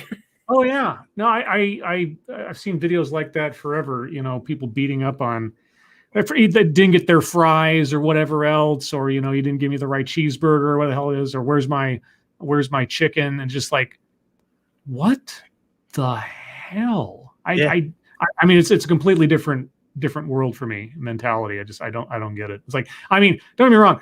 I've gone to restaurants before, and I remember I told the story before about going to a Red Robin or something, and 3 times in a row they got my order wrong, even though I looked the lady in the eye and said, I would like a crispy chicken burger, and then I got the crispy chicken salad, and then I got some like chicken nachos, or it was insane. And so, yeah, I mean, if you're sitting there at a restaurant and, you just wasted half an hour, 45 minutes waiting for food, they keep getting it wrong. Yeah, I could see you being pissed off, but not like, even then, not physically assaulting somebody, and certainly not over like a $3 freaking cheeseburger. Yeah, I'm just like, bro, I don't know what the fuck has happened in your day. Exactly. But it ain't even that deep, see?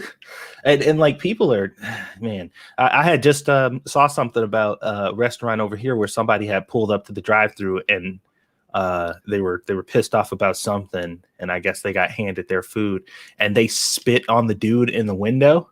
Jesus.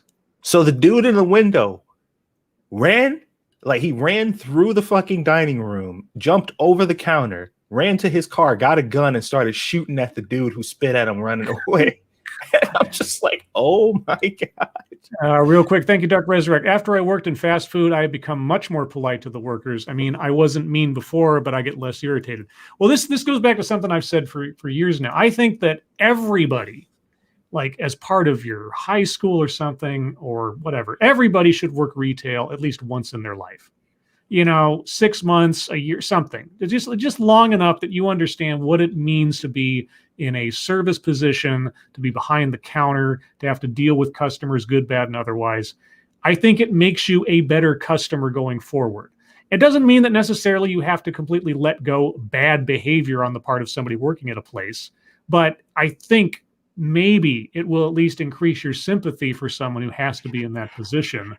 And you don't treat everybody like somehow they owe you something anymore beyond what is reasonable in the moment, Yeah. To be fair, though, like, I don't think I'm like, there's a lot of things that I can like overlook and forgive.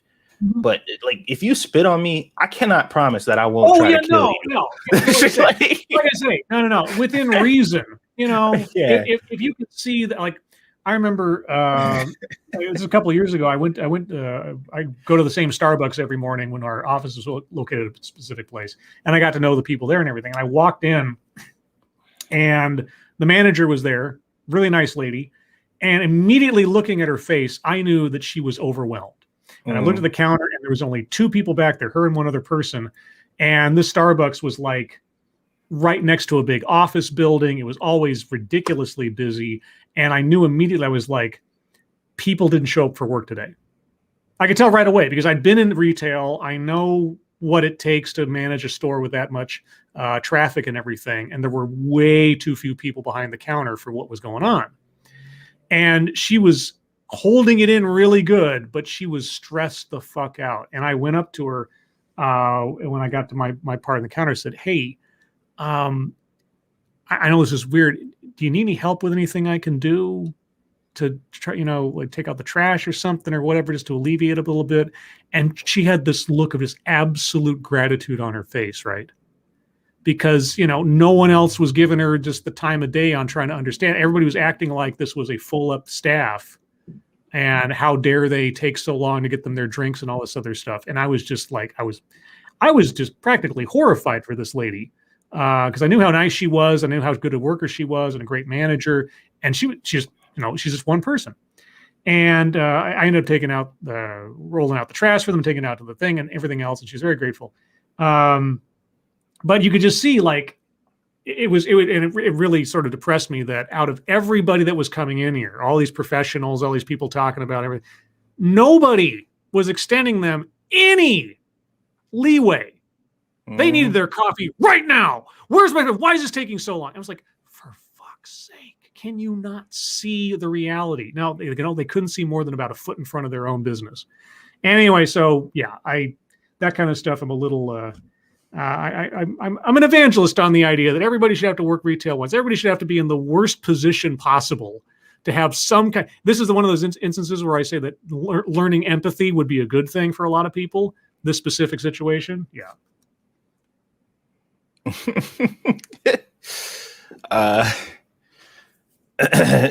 Somebody, there was a post that somebody posted that said, "Quick, Kirby just swallowed you. What ability did he get?" Well, that's a good one. And somebody was like, "Chronic depression." Yeah. That's a good one. That's a good. That's one of the questions I would anticipate one of our audience to ask us. Oh yeah. Quick, Kirby just swallowed you. What powers did you? All right, chat. Kirby just swallowed you. What powers did you get? There you go. There you did go. you have any other fucketry? There was one other thing. It was either a meme or here we go. What was the most awkward date y'all ever been on? This was the question. Okay. Here's the answer. He took me to his parents' favorite spot. We saw his mom there feeding strawberries to another man. He was about to confront her, but soon after, his dad came out of the bathroom and sat with him and grabbed the man's hand. That was the night he learned his parents like to tag team other men.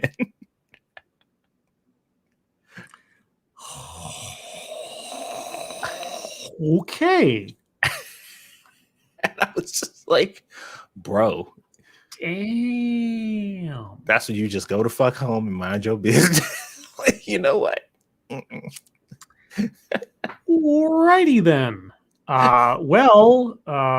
With that, chat, we're going to move on to question time. If you have questions, comments, concerns, complaints, conspiracy theories, if you know what power Kirby would be granted if he happened to devour you, put them in the chat now. If you have any questions for us directly, please put plenty of chat marks after those. If you have statements for us to consider, please put plenty of statement marks after those. If you have no idea what I'm talking about, ask your friendly neighborhood chat partner, and they will explain it all to you readily. Motto Winter, oh lords, would you all try a fried bratwurst with a cheese drizzle, a mound of red-skinned garlic mashed potatoes, and a copper beer stein of milk a la mode? Ice cream with milk? Okay. All of that sounds fine to me. Yeah, that's fine. Although if I'm having a drink in a copper glass or mug or something, I'm thinking it's got to be a Moscow Mule, but a la mode milk. Keebler said Kirby would end up with expert level procrastination. There you go. Let's see. Mashisu, Lords of the Night. I'm curious as to why you haven't mentioned Twitter permabanning the head of Project Veritas after Project Veritas announced they did an expose of CNN. I forgot about it. I saw it earlier, but it just, of everything else going on today, it just escaped my mind. I don't spend a lot of time on Twitter nowadays. Like, honestly, the only time I really log in now is to either post something on my Fam 2 Cents channel, or get ready for the show. Like because it just stresses me out. Like, especially now that I'm trying to stay confident and get work done and stuff. I'm just like,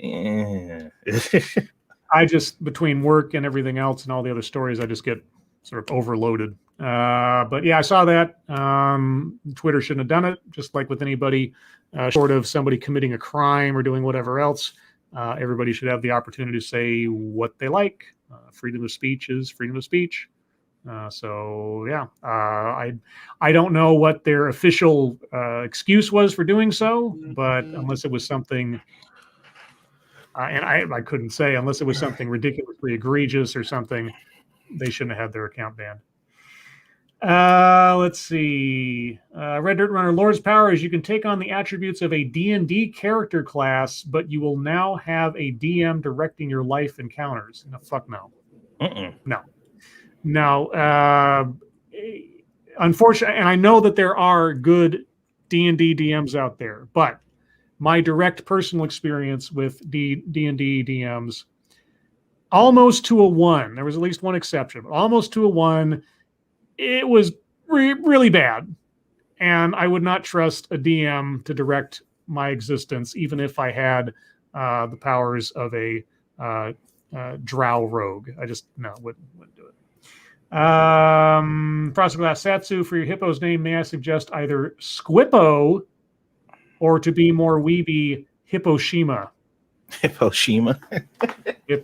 That's got pretty good. That's pretty good. BG Scribe, what recipe would you like to see Satsu do for his cooking channel?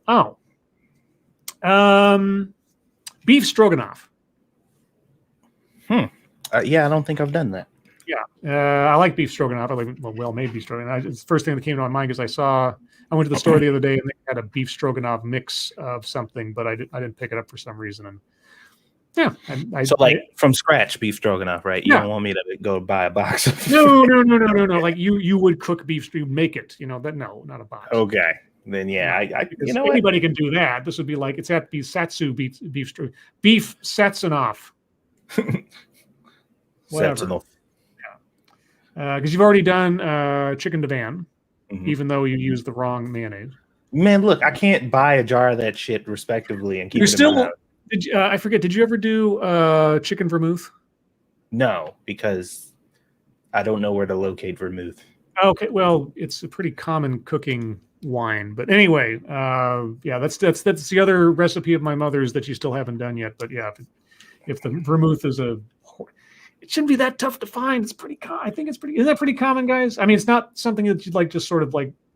It's usually a mixing wine. You don't really drink it straight. I don't think I've never had it just straight. There's also too like I try to refrain from, like, if I can help it, buying things that I'm only going to use for one. Like, I try to stay away from recipes where it's like you have to buy this one thing that you're going to use this one time and it'll be in your house forever. Like, that's well, I'm pretty sure you can find like a small bottle of vermouth. You don't have to like buy a huge wine bottle of it, but I don't know. I haven't. If bought I can, vermouth. I will. I'll check it out.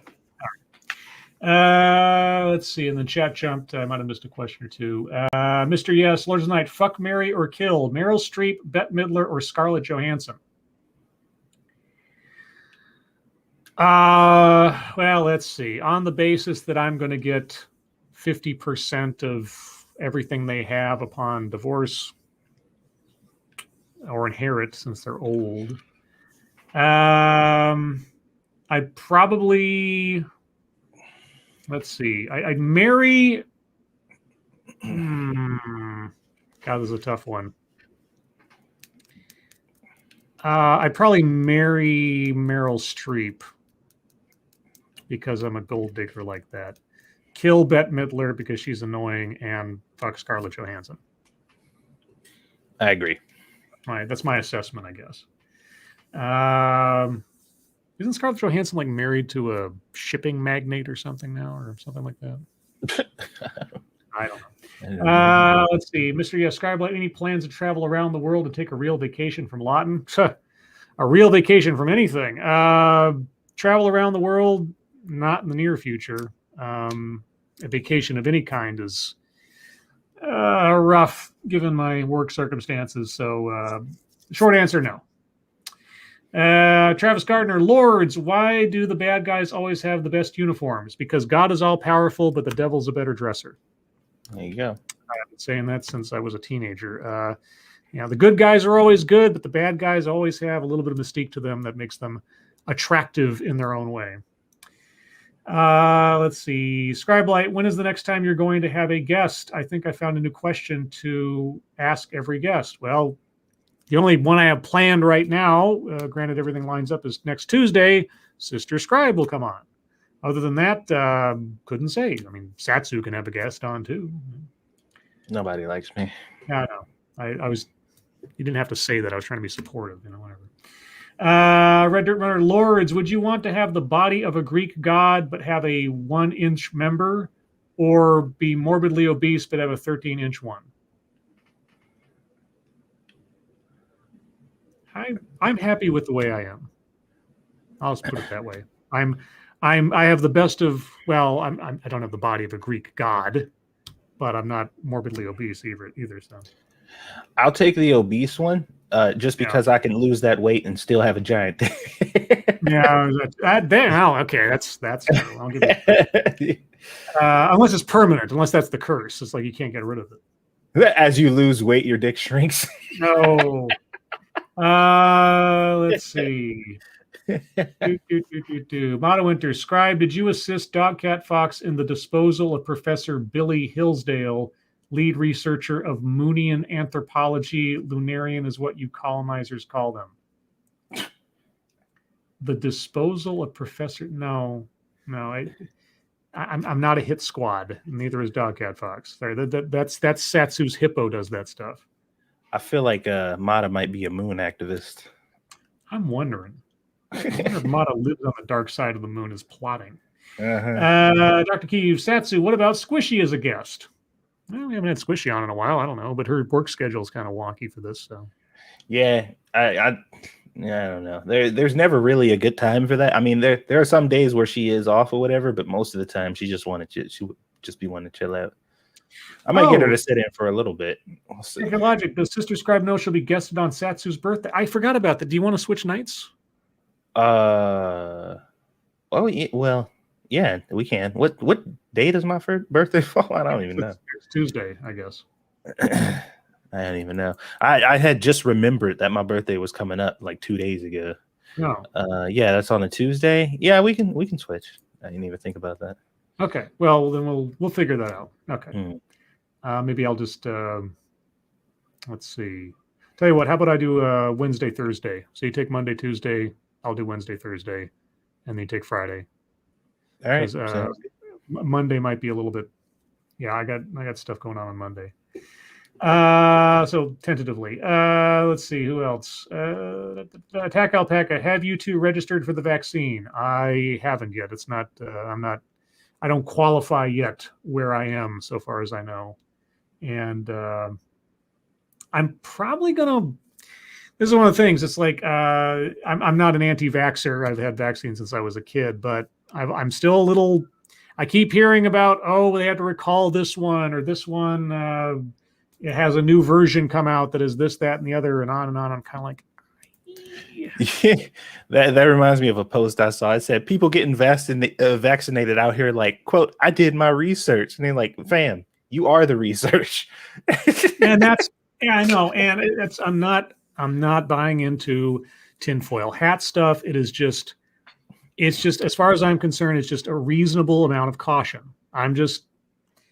This would be the first widespread vaccine that has gone through such a fast development time.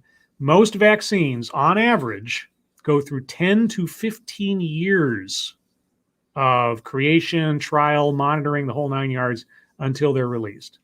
Generally speaking, most vaccines, a decade and a half or thereabouts. That this one was put into production, created, and distributed in less than a year's time. I'm just going to wait a bit. I don't know how long, maybe not forever and on, but I'm just going to wait a bit.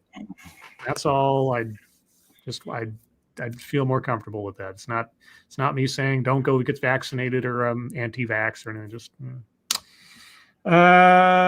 let's see. Dr. Kiev, you think Scarlett Johansson is old? I don't think she's old. I think she's just my age. It's like, what is she, mid-30s or something? I don't know. How old is Scarlett Johansson? When you said they're old, it sounded like you were referring to all of them, but I figured you weren't including. No. I said. I was specifically talking about Meryl Streep. She's old. Oh, okay. I wasn't saying they're all old. If it came out wrong, that's not what I meant. Let's see. How old is she? She is 36. Yeah, she's not old. I mean, I guess it depends on your perspective, but in my case, fine. Let's see. Ants K Lords. We're not the band, but okay. What about having some of the ladies of old back on? The ladies of old? Like Weibo and SDA. I mean, I've been wanting to have Weibo on for a while, but her schedule keeps getting all messed up. I don't know. I mean, like I said, I've wanted to try to start rotating back in some guests and our friends and everything. It's just been one of those, deals of like thinking about it and trying to plan ahead. So I'm gonna try to start doing that more often, like contacting people like a week out and say, hey, you want to come in? I'm just lazy when it comes to do that, or I think about it the last second kind of deal. It just doesn't work out. Plus time zones. That's the other thing too. I'd love to have Tailed on, but he's in Scotland, and like when we do this, it's like 2 a.m. there. So, and some people have to work in the morning and etc. So it's always kind of a crapshoot. Ebony Williams, Satsu, have you seen Mushoku Tensei or Tensai? Shoku Tensei. That doesn't ring a bell. Hold on. Frosted Glass, Scribe Light, why did Dogcat Fox Photoshop smiles onto the photos of Lunarians? Because Dogcat Fox is following in my footsteps of, rudimentary Photoshop skills. I don't know. That's all. Nope. Never seen this before. Okay.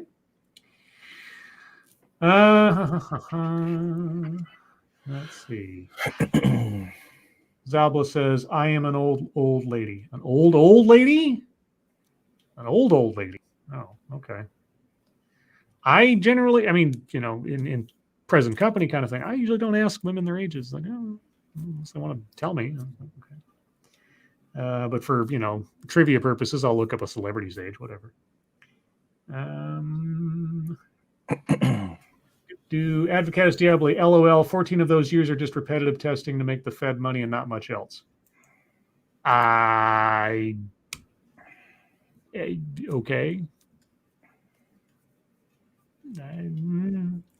I've read quite a few articles on the procedures for testing a new vaccine. So if that's true, then there's a whole lot of doctors that are telling the exact same lie, which I guess is also possible. But then I'm not wearing my tinfoil hat. Let's see. Drew W. What if the power broker is really Mephisto?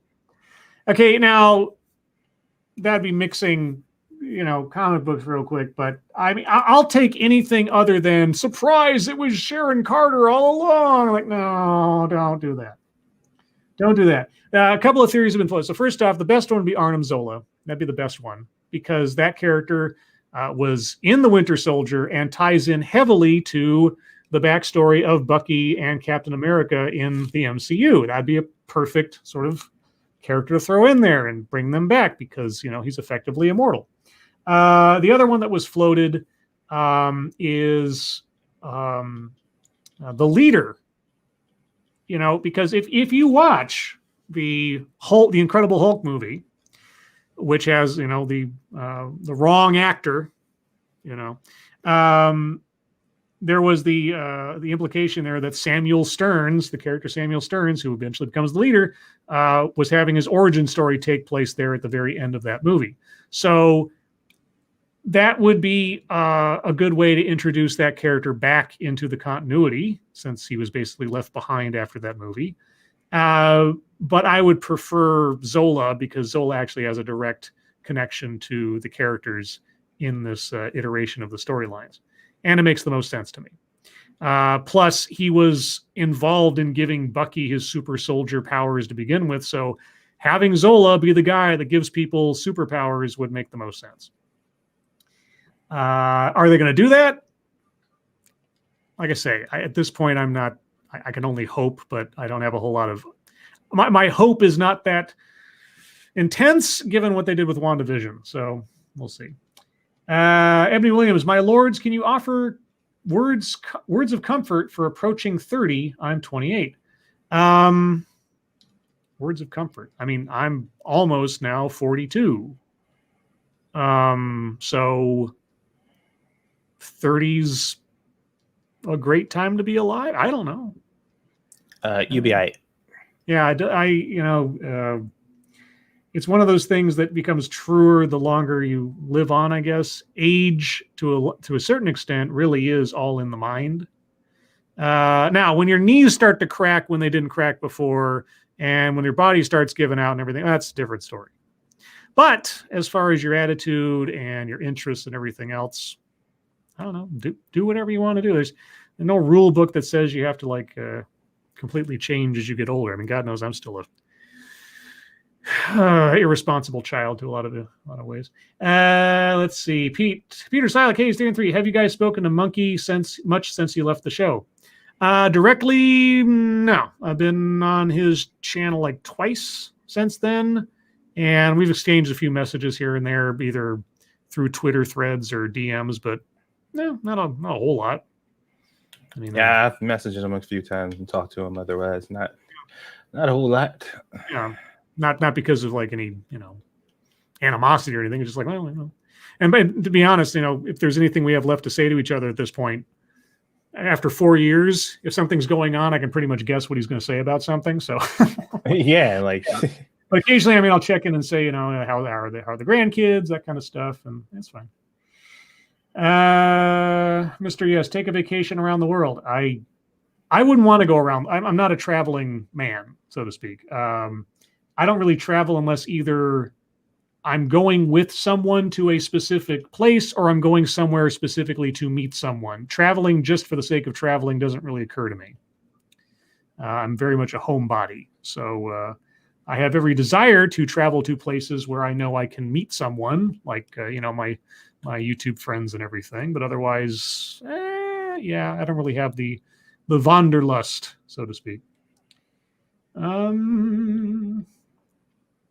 Let's see. Check it. Like people born in 1992 turn 30 next year. Oh boy. Oh boy. Old.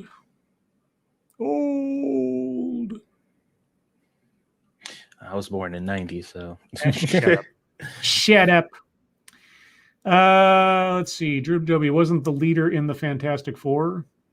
No. I mean, I'm sure the Fantastic Four has fought the leader in the comic books, but the leader is generally an incredible Hulk villain because he's sort of Hulk's opposite number, where Hulk got big and strong and dumb. Samuel Stearns remained relatively weak, but got ridiculously super intelligent. I think he was like a janitor or something at some place, and he got irradiated with gamma rays from something, and that's what happened to him. Let's see. Frostglass, why do you bother hiding your real name, Scribe? Or should I say Harry Enton? Oh no! There it is. The truth has finally come out. That's it. That's it. I am actually secretly Chris Saliza's personal Igor, Harry Enton, writer of the worst articles on CNN that I've yet read compared to some of Chris Saliza's. Yes, it's true. You found me out. Let's see. Genti Mexi. Hey, Satsu Scribe. If Slimer, the ghost, goes to jail but then drops the soap, is that one way to get slime porn? If someone was desperate enough to want to pork Slimer in jail when Slimer could just go through the wall, and I guess that is one way. I mean, that sounds like a very roundabout way to come to that result. Oh, the leader actor was in Fantastic Four. Yes, it was. Yeah, I forget what his name is, but he was in Oh Brother, Where Art Thou? I remembered if my memory was better. Yeah, it's kind of funny because in the Hulk movie, he was playing Samuel Stearns, who would eventually become the leader. And then in the Fantastic Four complete flop, he was playing whatever the name of the guy who would eventually become Mole Man was. So in two different Marvel movies, he has played a character that almost became a famous supervillain.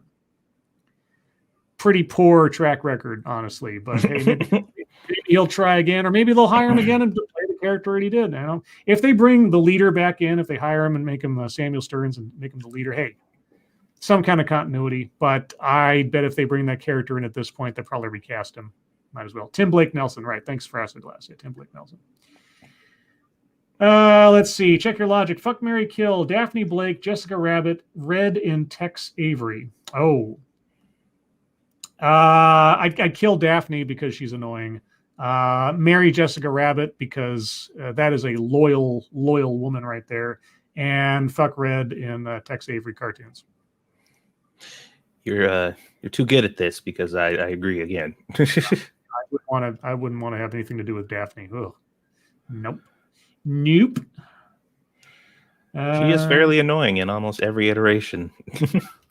Nope. Yeah, but Jessica Rabbit, oh man, I think Jessica Rabbit was probably my first celebrity crush when I was a kid, and I think she's part of the reason that I have such a redhead thing now. There's several other. I mean, I was trying to think of like what might have influenced my notion of the redhead. And she was definitely part of it. She wasn't. I remember. God, there was like 2 or 3 other either actresses or something that influenced my redhead thing back then. I think there was probably a couple of Playboy models in some of the magazines I stole from my dad or whatever. Probably had an influence on it too. I like how one of the scandals was like she got caught playing patty cake with another man. Right, yeah, that was it. Yeah. Dr. Key, Scribe, I remember that little comic strip you posted on Twitter. Oh yeah, with the first crush. Yeah, I still have that somewhere. I think I kept that one just because I thought it was funny. Brad Young, maybe it was her massive milker Scribe. Well, I won't deny it. That's definitely not a detractor, but the whole redhead thing definitely helped too. Ebony Williams, most useless slash annoying Disney character. Jar Jar Binks. Technically.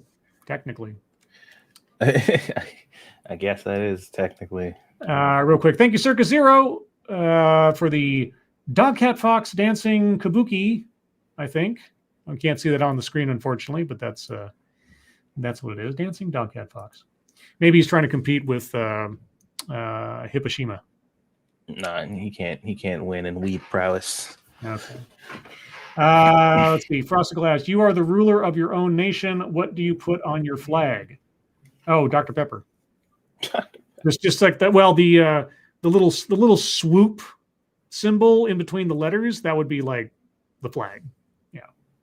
The Dr. Pepper purple or red, whatever that maroon is, and then that little swoop shape that goes between the letters of Dr. Pepper. Satsu? I don't know. A First Fleet Monster Hunter logo. Oh, okay. There you go. That's right. Excuse me. Cannibalism with a cinnamon roll with candied bacon bits. No. Nope. You lost me there.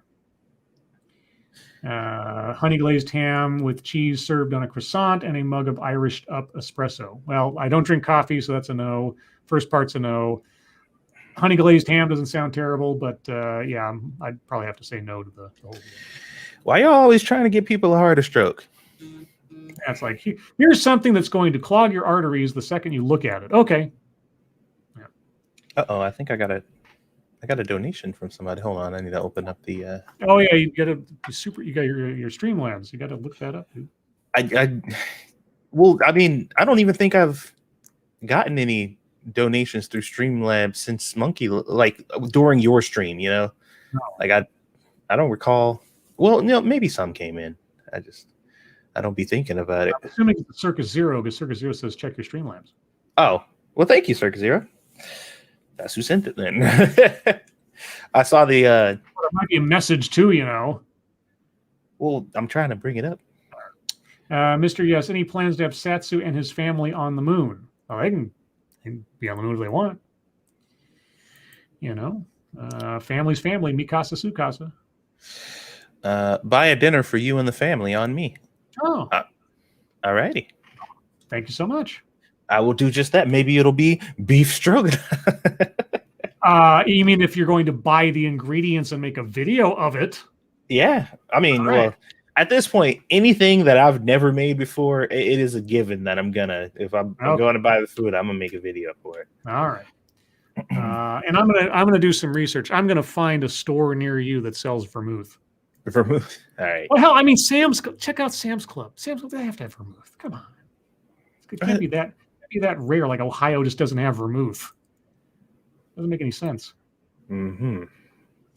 Let's see. Brad Young, off-topic question. Do we have topical questions? Do either of you play an instrument? No, I don't. Is mayonnaise an instrument? What the fuck was that? First off, is mayonnaise an instrument? Second off, that tone. What was that? Is mayonnaise an instrument? That's Patrick Starr. Oh, okay. Don't question me, Damien. Oh, here, Damien, you need to get Disney Plus. Where's my motherfucking money, Damien? Where's my motherfucking money, Damien? Damien, you need to get Disney Plus so you can watch all the wonderful movies like Candle Shoe, and Smart House, and Mr. Boogity. Dude, I was fucking. You sent that shit to me, and the moment it popped up, I was fucking dying, man. I was like, I do it. Awesome. My favorite one isn't even on that one. It's a follow up where he goes like, Damien, you need to get Disney Plus. They need more money. They want to buy the sun. They want to blow up the sun. Disney does. Oh, it's great. Anyway, guys, with all that being said, by the time I'm done with this, we'll be at the top of the hour and thus the end of the show.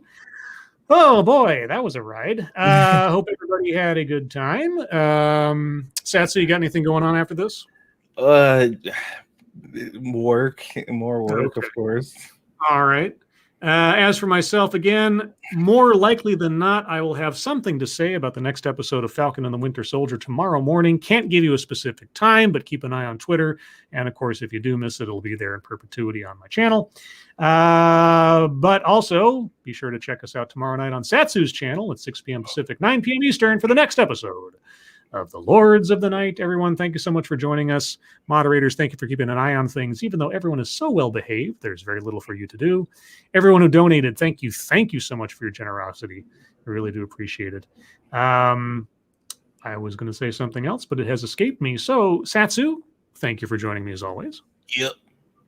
Everyone, your lives make us sad, and we will see you tomorrow. Bye, guys.